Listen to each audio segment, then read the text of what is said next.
Hi everybody, welcome to Miami-Dade Culinary School. My name is Pamela Williams and I'm here in the beautiful Wine Theater and I'm going to show you something that you may learn if you come to culinary school. The dish I'm going to make is called Salmon en Papio, which is a fancy name for saying we're going to cook fish in a bag. Fancy bag though. Okay, so let's get started. In front of me, what you'll see is I have some beautiful vegetables because we want to eat across the rainbow and it's so healthy for us. So just to review, we're going to talk about how we're going to cut these because when we're going to, this is a variation of steaming en Papio, and we're going to put everything tightly into a container. We're going to put it in a hot oven, and the juices from the vegetables and the fish will actually steam the food. But because it's a quick cooking method, everything needs to be cut small. So we're going to use what we call a short julienne. I have a red pepper here, which I've already halved and seeded, and I want to make these look pretty. So I'm going to go ahead and I'm going to cut the top and the bottom off here. Now this is usable. I can use this for another purpose in the kitchen, so I'm going to put it in my little bin there. And I think a yellow pepper would go nice as well. So I'm going to do the same thing. I have a yellow pepper, and I'm going to trim these off, put them in my usable trim bin. And for these peppers, to make a julienne, I'm going to stand at the board. I'm going to use my chef's knife, and I'm going to simply rock back and forth, like so. When you first start, you might go a little slower. Don't feel you have to go quite that quickly, right? And we want to get it nice and small so that they cook quickly. We'll scoop those up and put them here. Now, just to review, some people also like to take this skin off and make the pepper a little bit thinner. That's a little tricky to do, but if you have a sharp knife, it's not difficult. Same thing here in slow motion. This is my guiding hand. This is my chef's knife, and I'm gonna go tip to heel, tip to heel. Can you see that?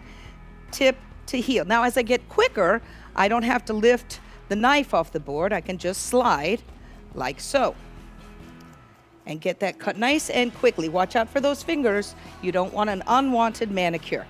Then I'm gonna pick these up and they'll go in right there, nice and small so that they'll cook quickly. Let's see, what other vegetables do we have that we can julienne? The carrot. The carrot is always a challenge because it's so hard to do, you know? Well, the first thing you want to do is remember, this is too long. You want to cut it in manageable lengths. And my chef knife is only really cutting about this much. So I want to make carrots about that long, all right? Or anything for that matter. You know what the rule is? The rule is, will it fit on a spoon? Because if it fits on a spoon, it'll fit in your mouth. Now, a carrot is round. So what we have to do is give it a flat edge. So my guiding hand, and I'm gonna go tip to heel. Now I've got a flat edge. I'm gonna trim it here. Now these little pieces of scrap I can also use, so I'll save them for another purpose. They'll go in a separate bin. And now I'm going to cut slices. And I wanna try and make my slices as even as possible, right? So when I look at them, they're about the same thickness. From here, we'll go ahead and julienne these just like we did with the peppers. Tip to heel, tip to heel. Always keep your eyes on your knife and not on something else. All right, and there we have some carrots, which we'll put into here. All right, these carrots we'll use later. Other ingredients that we have to use, we're going to use a celery. Celery's kind of odd because it's curved. So once again, let's cut it into manageable length. Tip to heel, tip to heel, tip to heel. And here, I'm just going to sort of follow the curve, and I'm going to cut little batons or little juliennes. Very simple, tip to heel. And those are a tad bit long, so I'm going to go ahead and cut them in half. So we've got some nice celery there. We have a leek. Take a leek. A leek is kind of fun. It's in the onion family. Leeks grow under the ground. So if you were in the garden, this is what you would see. But when you pull them out, they're actually very sandy. This one has been peeled. Leeks can be a little tricky to cut because, like an onion, they are in layers. So I've got a segment here, and I can look at it and I can peel it so that this makes it a little easier for me to julienne, right? So same thing. We'll just go real quick. Yeah, lickety split. All right, and what I love about the leeks is that pretty green that shows up there. As you get into the dark part of the leaf on a leek, it's a little tough. We use that for other things, other projects. Good. And then last, just to keep up with the cooking across the rainbow, these are beautiful potatoes. These are Peruvian potatoes, and they're purple on the inside, believe it or not. Check it out. They are actually purple, and they keep that purple when they are cooked. So that's a nice thing. And for the potatoes, since it is a quick cooking method, we also want to make sure that we cut those nice and thin. So a little trickier with the potato because sometimes the starch makes the knife sticky. So if that's the case, just stop, wipe your knife off, and start again. All right. Additionally, we have, to make our dish complete, we have some tarragon. And tarragon is a lovely herb. Tarragon looks like this. It's difficult to grow, especially here in South Florida.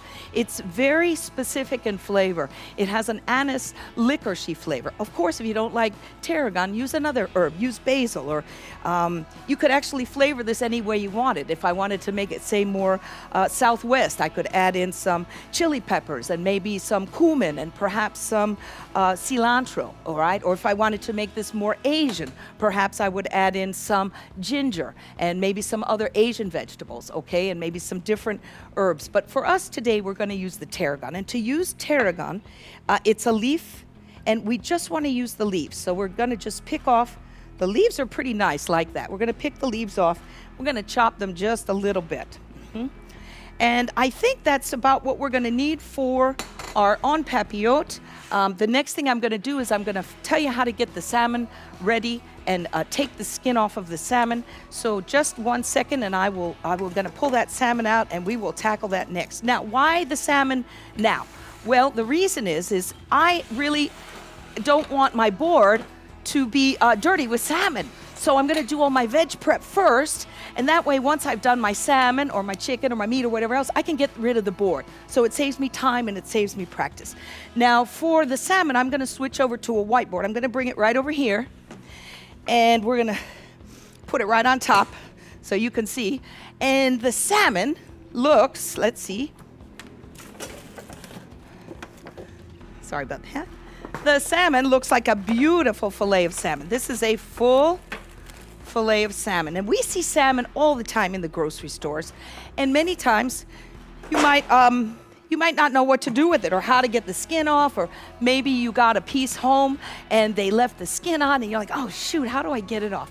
Well, there's two things you can do with salmon. First of all, you can cook it with the skin on, but make sure that the scales are off if you want. But if you sear it and the skin on, then it gets nice and crispy, and that's tasty. But if you want to take the skin off for other purposes, taking the skin off fish is one of the easiest things in the world if you know the secrets. So let me show you the secrets. First of all, you want to have a knife that's kind of long and thin. A chef's knife is okay if that's all you have. If you have a longer, thinner one, we'll use that. But I'll use the chef knife right now because that's what many of us use. And what we're going to do is we're going to get down here on the underneath and at the tail here, and we're going to put our knife, and we're simply going to wiggle between the fish and the skin. And the trick is you have to keep your knife flat.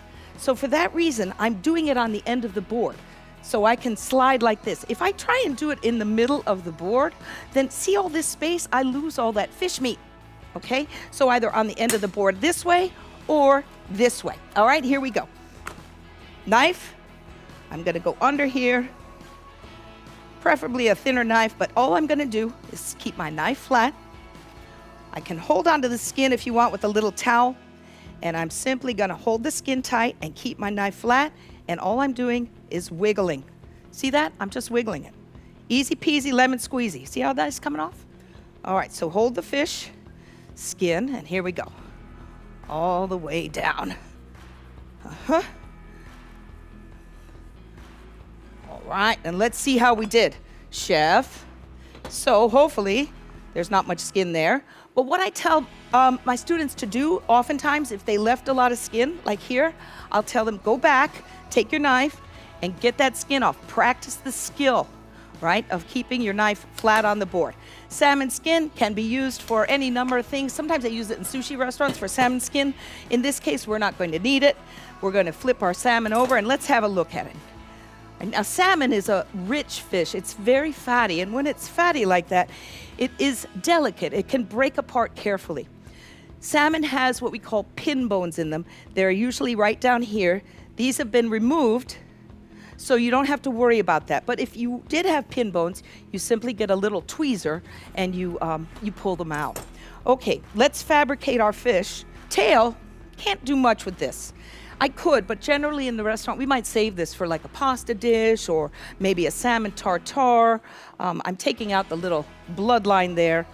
We could use that. Now, when you cut fish, or anything for that matter, when you cut straight down like that,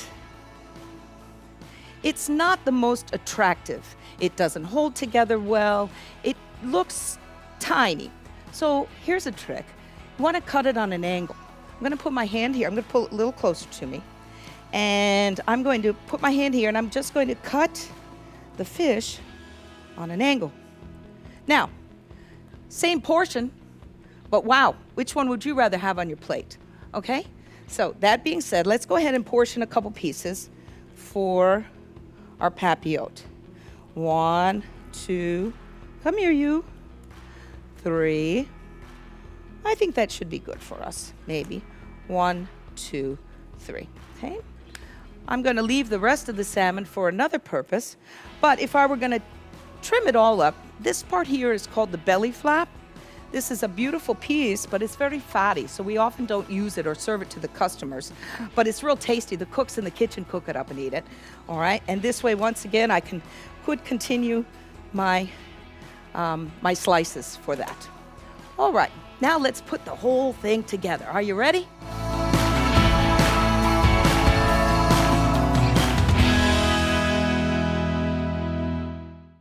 Miami-Dade College has career paths in anything you want to be. What's your story? Be global. Be cutting edge. Be inventive. Be investigative. Be a hero. What do you want to be? Be the best. Be you. Be MDC. Fresh thinking is being served at Miami-Dade College. Create your own recipe for success in the evolution of food culture at the Miami Culinary Institute. Learn the skills you need to jumpstart your career in the culinary arts. Turn green into gourmet and celery into salary. Miami Culinary Institute. Food, culture, innovation. Visit us at miamidadeculinary.com. Register now. Miami Culinary Institute.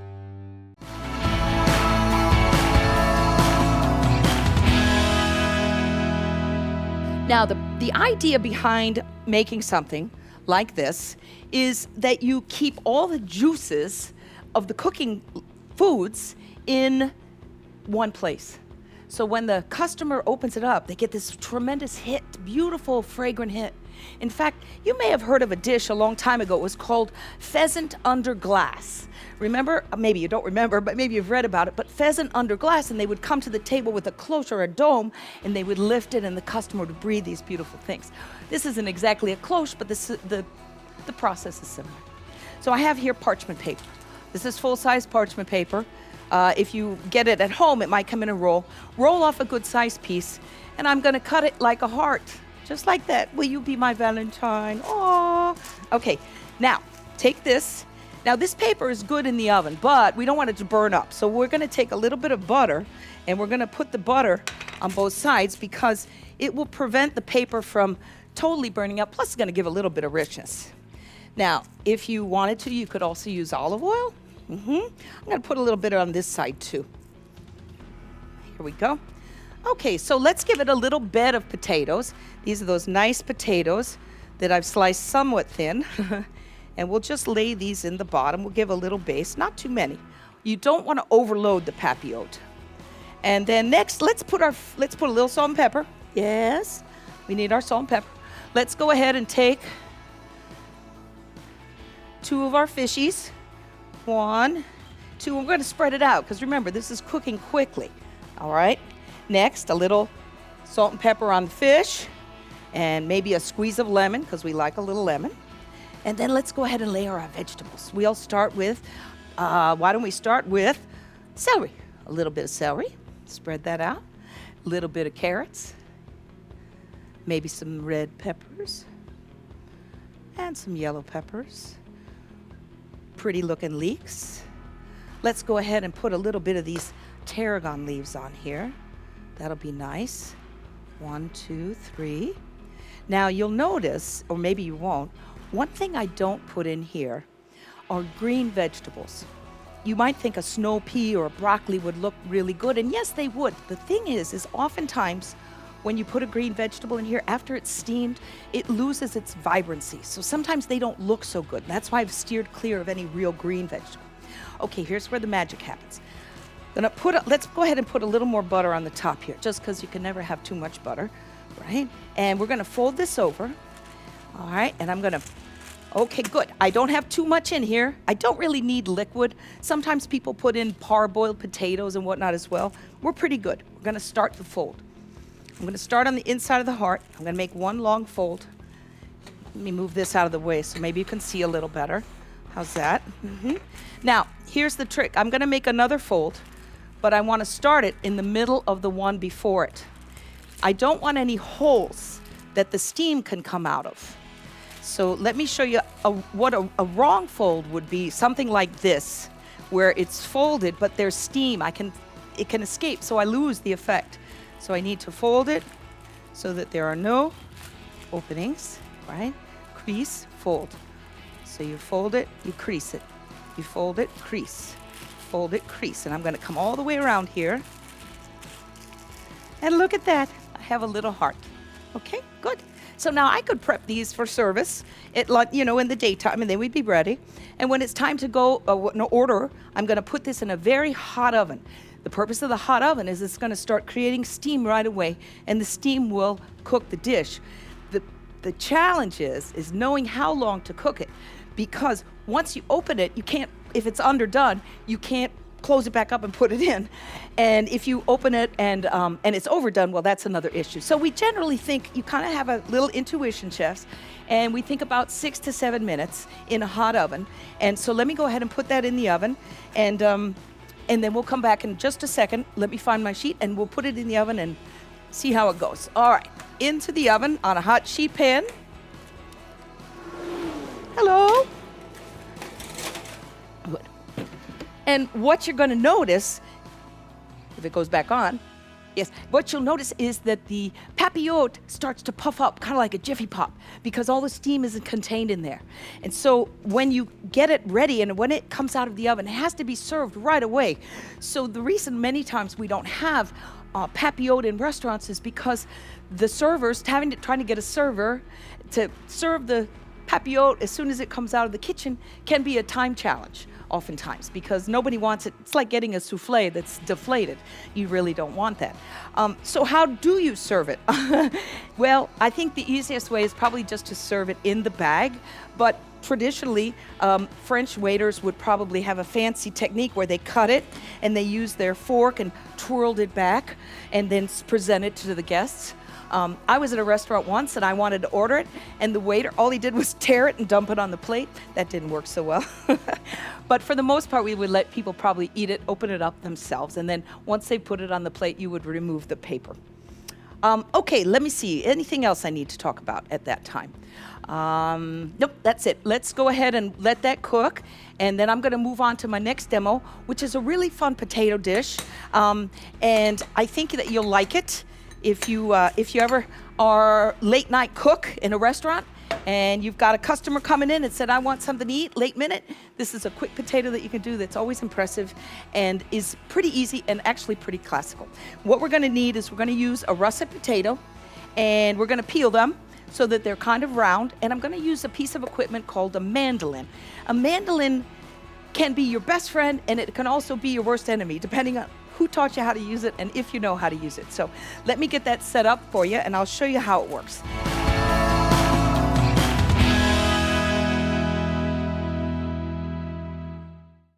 Miami-Dade College has career paths in anything you want to be. What's your story? Be global. Be cutting edge. Be inventive. Be investigative. Be a hero. What do you want to be? Be the best. Be you. Be MDC. Fresh thinking is being served at Miami-Dade College. Create your own recipe for success in the evolution of food culture at the Miami Culinary Institute. Learn the skills you need to jumpstart your career in the culinary arts.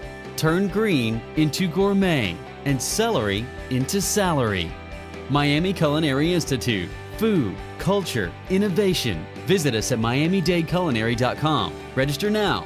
Miami Culinary Institute.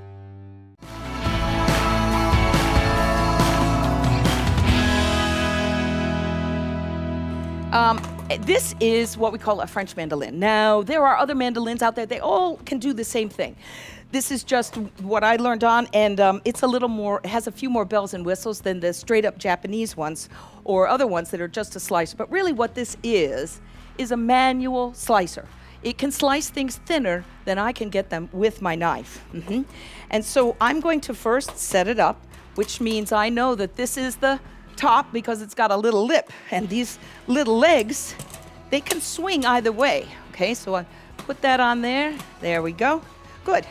And now I'm going to adjust. There's some levers on the back. Kind of hard to see here, but when you're in the kitchen, I'll show you. These levers make things as thick or thin as we want them. So I've got a straight cutting edge here, and I want to see how thick it is. So let's just have a look here. Okay.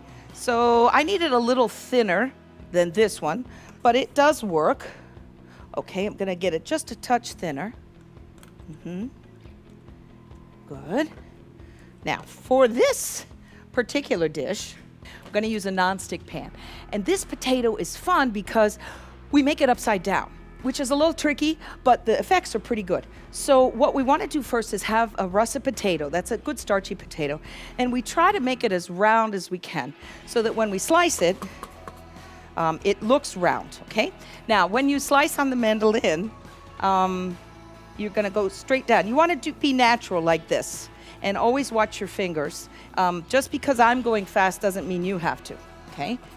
Okay, so I'm gonna catch these in my hand. Good, in the order. Let me explain to you how this works. What we're gonna do is I'm gonna make a center flour, right? And then around it, I'm going to layer potatoes. Now the key to this dish is that you do not wash the potatoes. The starch in the potatoes, as you slice them, is what helps stick it together so that later on, when I flip it over, it will look kind of like a little flour. All right, good. While we're waiting for that to heat up, let's have a look at our salmon and see how that is, because I can smell it from here. That tarragon is lovely, and it might just taste delightful. Let me get a plate, and we'll see what we've got.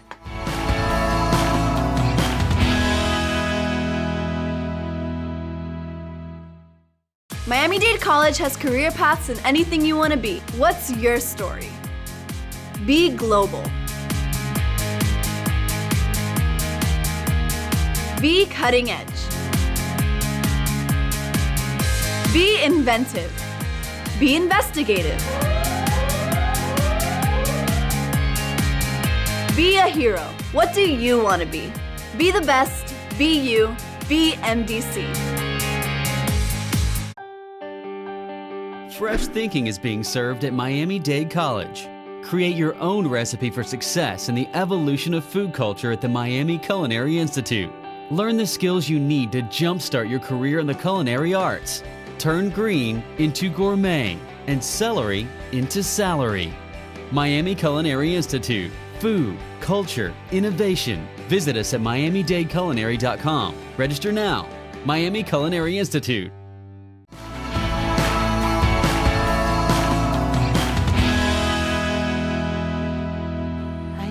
Well, it might have deflated a little bit, but you can see that it's already kind of puffed up here, right? So I might serve it on my dish, And let's see where we're going to open it.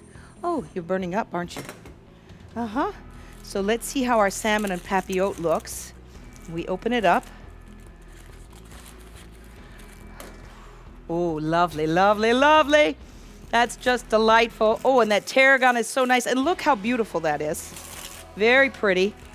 The easiest way you might want to just, we'll just get it right out here on the plate.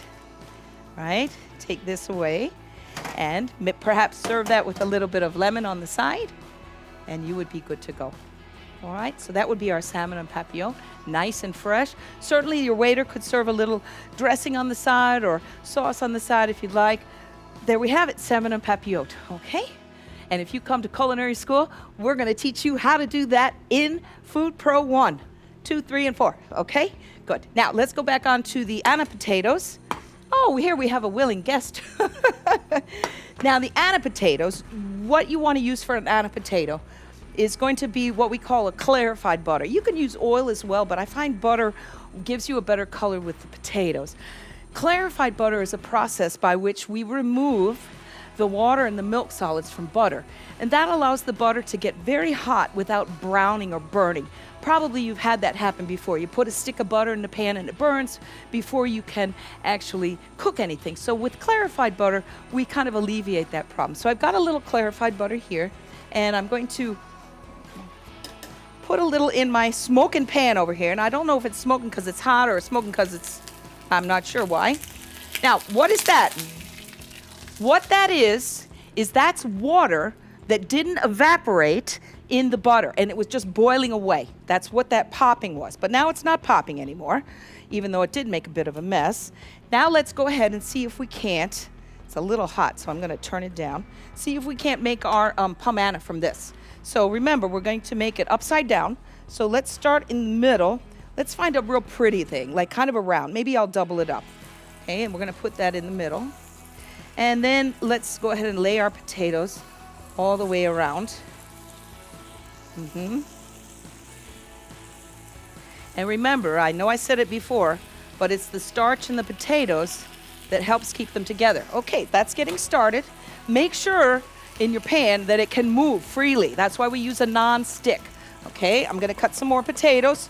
Don't have to go as fast as I do on the mandolin, but it's okay. And then once again, I just caught them in my hand because then I don't have to pick them up. And then let's go around again.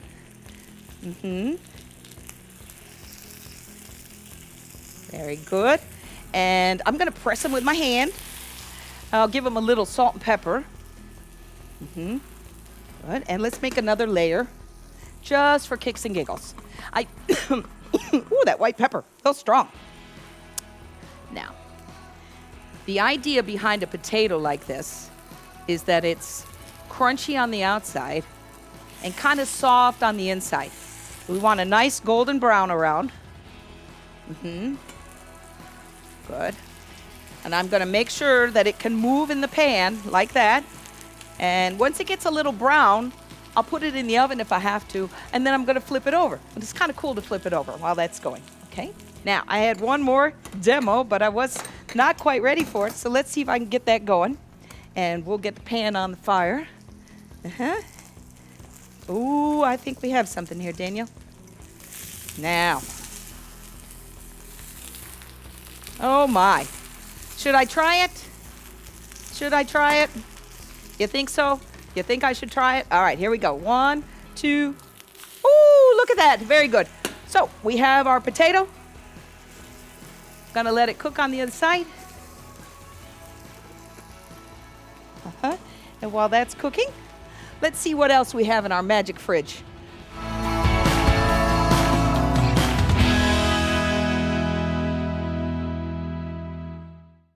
Miami-Dade College has career paths in anything you want to be. What's your story? Be global. Be cutting edge. Be inventive. Be investigative. Be a hero. What do you want to be? Be the best. Be you. Be MDC.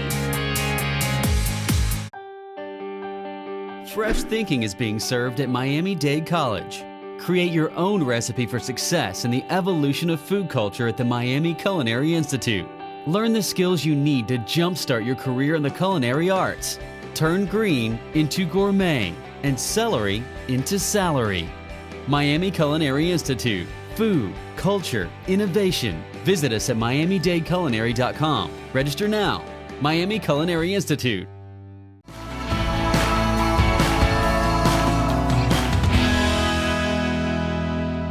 Oh, great. I found some stuff to make a nice little steak dinner.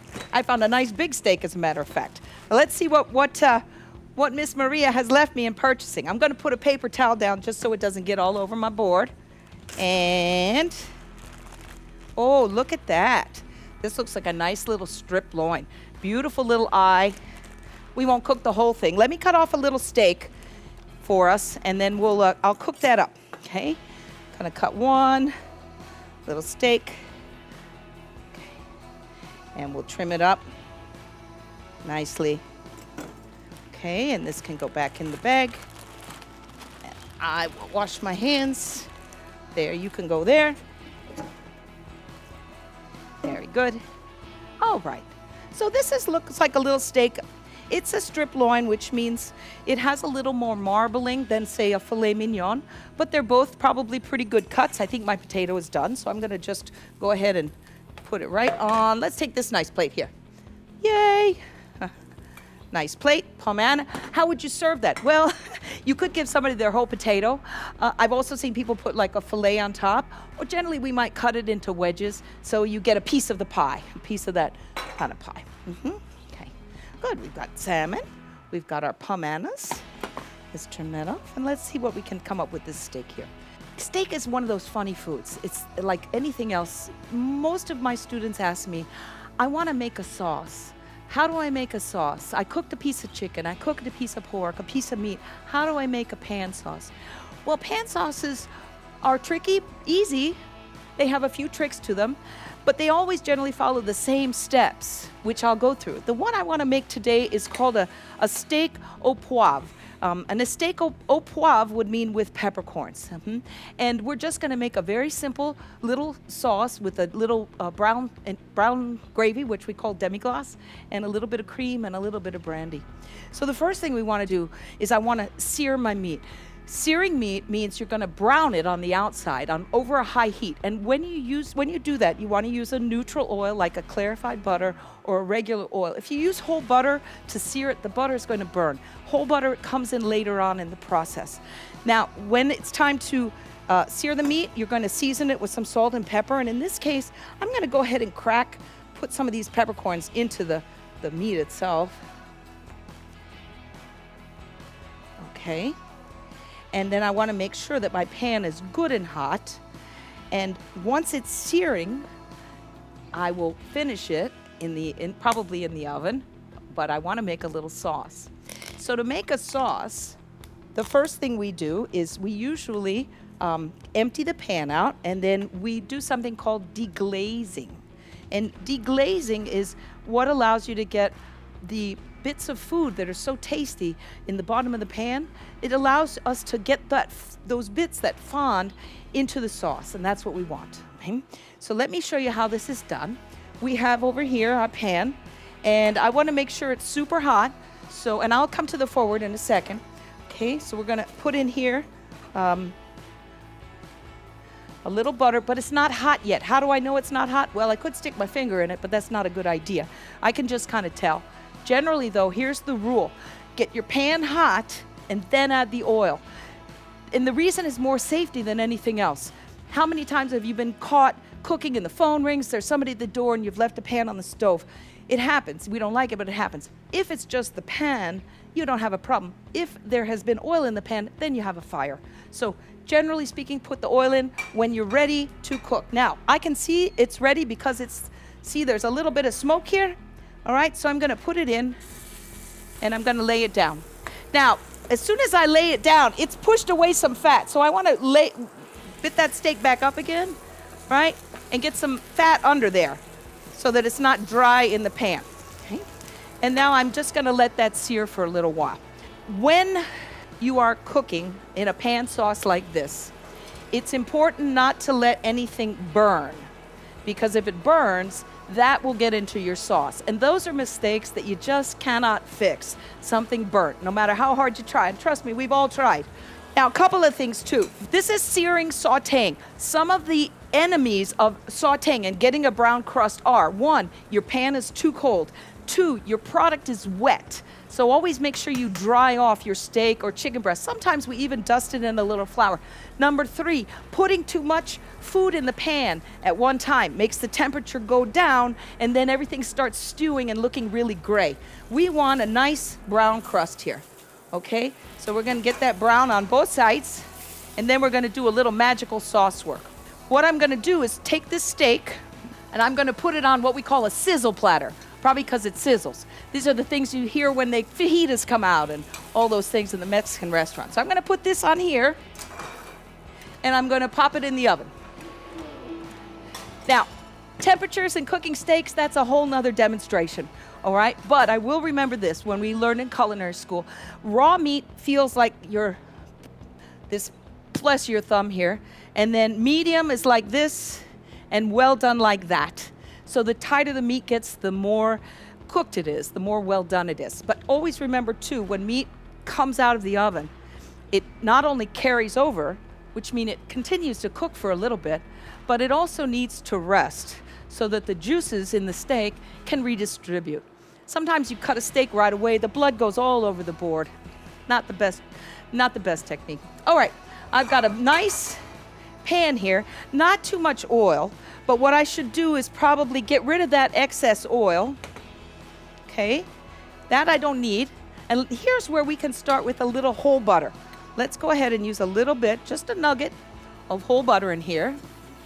We're gonna get it to brown.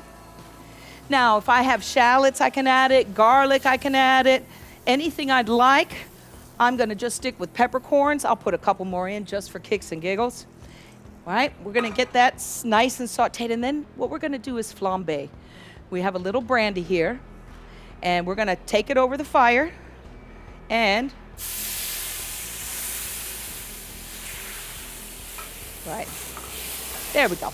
All right, ta-da! Don't you love that? Everybody loves to see a little flambe. Don't use too much though. See all this?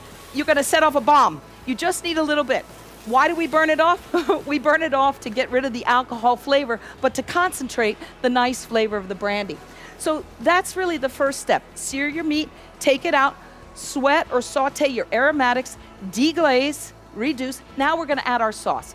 I'm gonna add a brown sauce, which we call a demi-glace. So I'm gonna add a little brown gravy to this.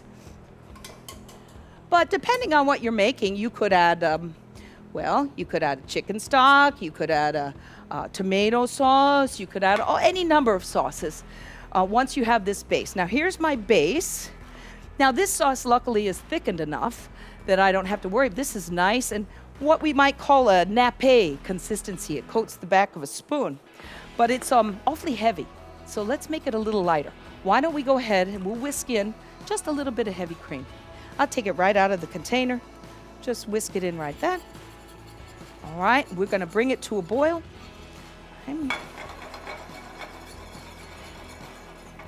All right, see how that is. Perfecto. Needs a little bit of salt. So, salt's over here. Good, great. We'll let that come to a boil. Let's see how our steak is doing. And I think that we'll be almost ready to have a bite of lunch.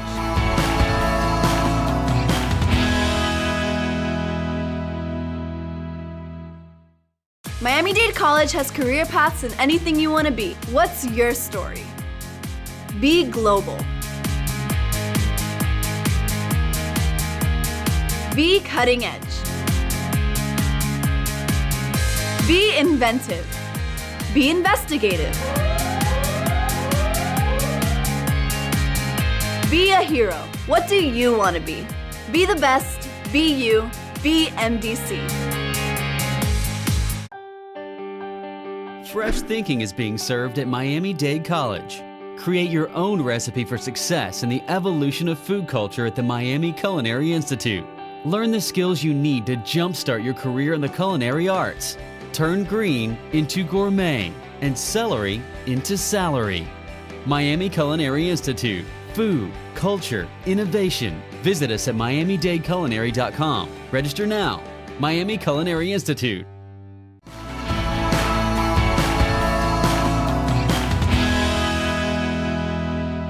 Okay, nice. One way I can tell when the sauce is getting thick is the size of the bubbles. As sauces get thicker, the bubbles get bigger, okay? Because, yeah, so this is getting pretty good because the bubbles are about medium size. So I'm gonna pull it off. Yeah, that looks like a lovely consistency. Now, if I really wanna take it the extra mile, we can do something called monte au beurre, which means I'm gonna take a little nugget of fresh butter and I'm simply gonna whisk it in. This does a couple things. One, it enriches the sauce, but two, it also smooths out or attenuates the sharpness of the peppercorns. So having a little butter at the end is nice. Now, remember, you don't boil the butter because then it will separate. You need to add it sort of at the end, and we just whisk it in right before service, and that is called to monte au beurre. Let's have a look and see how our steak is doing. Our steak is just sizzling away, and certainly if there were any juices here, I would put them in. Okay. Now, before I serve this steak or cut it, I would let it rest. I'm going to go ahead and just put it on my plate here. All right. And I can even serve that whole to my guests. They can cut it themselves.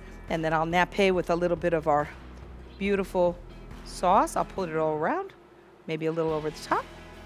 Good. And that, along with our Anna potatoes. Oh, yum, Pamela. Pamela, steak au poivre, salmon au papio. That's our lesson for today. Have a wonderful day. Thank you so much for coming to Miami Culinary Institute. We hope to see you here soon. My name is Chef Pam. Thank you very much for watching me. Hope to see you soon again. Bye.